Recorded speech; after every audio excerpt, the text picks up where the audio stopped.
E-commerce marketplaces are growing fast.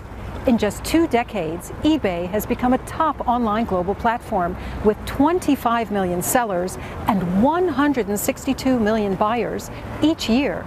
People can shop the world and buy items like this scarf from Ethiopia or this bracelet from Syria, featured in ITC's e-commerce caravan.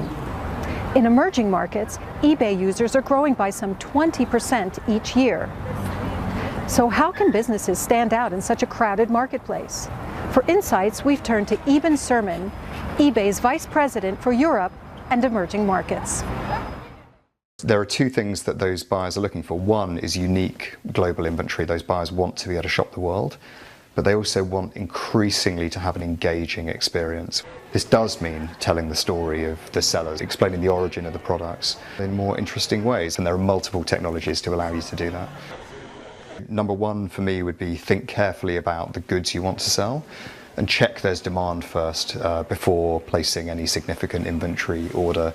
The second one then, work with a marketplace. eBay is one, there are others, which are about low-cost entry to market so that you get access to a very, very large number of buyers with minimal financial outlay up front.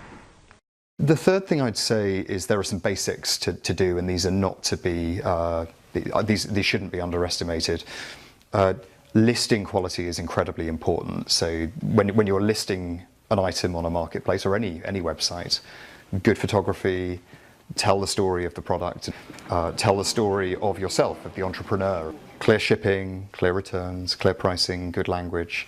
You can use marketplaces to sell on your terms. You really have a lot of control to not only understand demand, but also to pick where you sell and at what price and with what terms. We talk about the age of everywhere. We have a very high proportion of our sales that are touched by mobile. We expect the number of connected devices and screens to grow exponentially, trillions of connected devices and screens in the coming years. That's going to change the way that people shop. Not only will physical products be able to tell a digital story, such as a bag of coffee will have a digital profile that can tell its own story, maybe if you scan over a QR code, but increasingly we talk about the internet coming to you rather than you going to the internet.